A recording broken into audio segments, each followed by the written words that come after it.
For today's devotion, I'm going to be reading John 13, 1-17.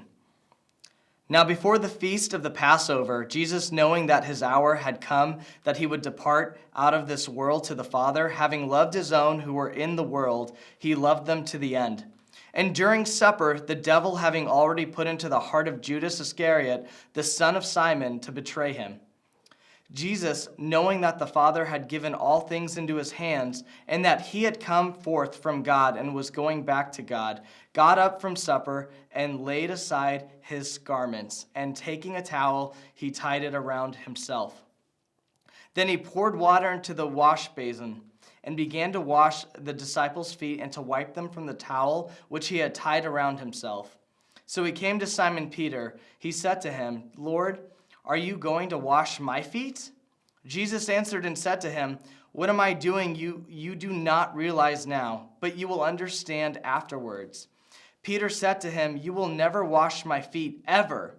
Jesus answered him, "If I do not wash you, you have no part with me." Simon Peter said to him, "Lord, not only my feet, but also my hands and my head." Jesus said to him, "He who has bathed needs only to wash his feet, but is completely clean. And you are clean, but not all of you." For he knew the one who was betraying him. For this reason he said, "Not all of you are clean." So when he had washed their feet and taken his garments and reclined at the table again, he said to them, "Do you know what I have done to you? You call me teacher and Lord, and you are right, for so I am. If I then, the Lord and the teacher, washed your feet, you also ought to wash one another's feet.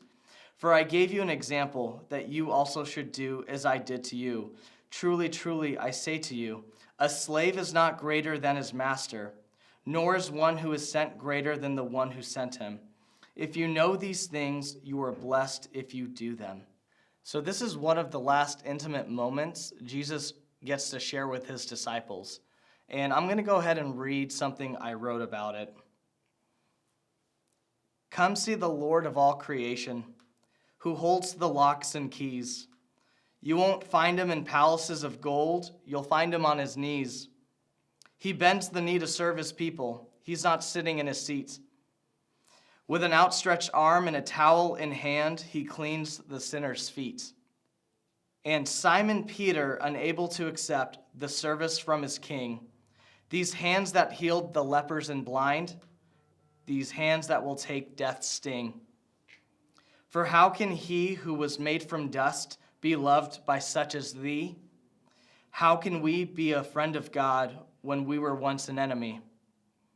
And Jesus looks with love and speaks, for Peter does not see. "If I do not wash you, then you'll have no part with me.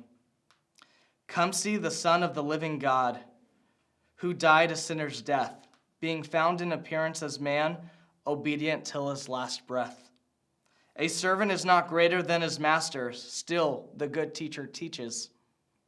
One of the last lessons to be learned before the hour approaches. Heed the example I give to you, and you will surely be blessed. But fight over who will be greater in heaven, and you will find no rest. Come see a room of defeated men, being served by the Prince of Peace, with an outstretched arm and a towel in hand, where the servant king's rule will never cease."